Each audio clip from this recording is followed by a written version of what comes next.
Ορκίζομαι να φυλάτω πίστη στην πατρίδα,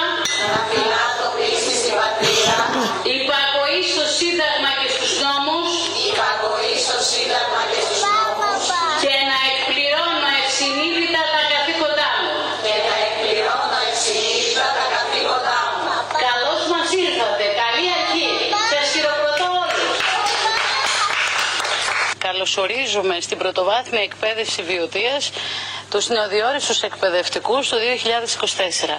Είναι μεγάλη μας η χαρά, γιατί πριν από λίγους μήνες αποχαιρετήσαμε αυτούς που βγήκαν στη σύνταξη. Και στην ίδια αίθουσα σήμερα καλωσορίζουμε 60 νέους εκπαιδευτικούς και αναμένουμε και άλλους 18, γιατί δημιουργήθηκαν 18 νέες οργανικές θέσεις εκπαιδευτικών ειδικοτήτων.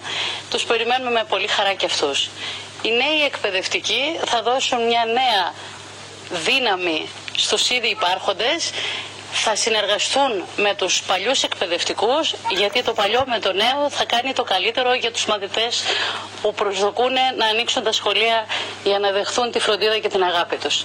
Εύχομαι σε όλους τους εκπαιδευτικούς να έχουν την καλύτερη επαγγελματική σταδιοδρομία, να γνωρίζουν ότι είμαστε εδώ για να τους παρέχουμε υποστήριξη και ασφάλεια, να είναι σίγουροι ότι οποιοδήποτε πρόβλημα θα αντιμετωπίσουν όλοι οι παλιοί εκπαιδευτικοί και οι διευθυντές και όλα τα στελέχη της εκπαίδευσης θα είναι εδώ για να τα υποστηρίξουν.